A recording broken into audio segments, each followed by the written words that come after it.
12টি বই থেকে 5টি বই কত প্রকারে বাছাই করা যায় যেখানে 2টি বই সর্বদাই অন্তর্ভুক্ত থাকবে? যদি বাছাই বলে তাহলে কি হবে? যাক, এটা তাহলে কিসের অঙ্ক? এটা হচ্ছে সমাবেশের অঙ্ক। সমাবেশের অঙ্কের ফর্মুলা আমরা জানি, সেই ফর্মুলা আমরা ফেলে দেব। আগে আমি ফর্মুলাটা একটু শিখে নিই। ফর্মুলা হচ্ছে এনসিআর। এনসিআর এর সূত্র কি? N factorial by r factorial into n minus r factorial. এই ফর্মুলা দিয়ে কিন্তু আমরা অঙ্কটা করব। এখন কিভাবে করব সেটা একটু দেখি। বলছে সর্বদাই অন্তর্ভুক্ত থাকবে। এই যে এখানে একটা বিষয় আছে, সর্বদাই অন্তর্ভুক্ত যদি থাকে তাহলে সেটা আমরা 2টা অংশ থেকেই বাদ দিয়ে দিব। তাহলে কি হবে?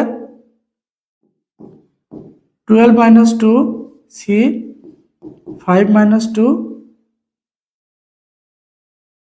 এই যে এন এর মান আমাদের 12 মাইনাস 2, যেহেতু এখান থেকে 2 বাদ যাবে, আবার সি এর মান থেকেও আর এর মান থেকেও 2 বাদ যাবে।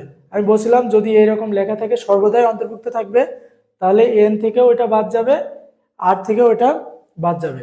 তাহলে 12 minus 2 C by 5 minus 2 C. তাহলে ফর্মুলাটা কি দাঁড়ালো? 10c3। 10c3 যদি হয়, এটা ফর্মুলা কি আমাদের এনসিআর এর ফর্মুলা আমরা জানি, n factorial by r factorial into n minus r factorial.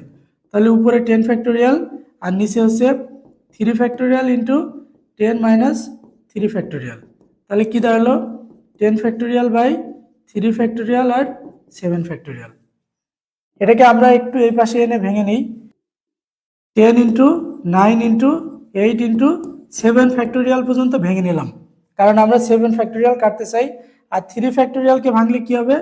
3 into 2 into 1, 1টা না লিখলেও হবে, আর তার সাথে আছে 7 ফ্যাক্টোরিয়াল এখানে। তাহলে আমাদের 7 ফ্যাক্টোরিয়াল কেটে গেল, আর এখানে থাকলো কি 3 দুগুণে 6, আর উপরে এগুলো কাটাকাটি করতে হবে।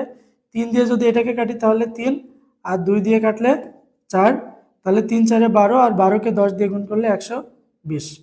খুব সহজ, তবে আমাদের ক্লিয়ারলি বুঝতে হবে। উত্তর হবে খ নাম্বার।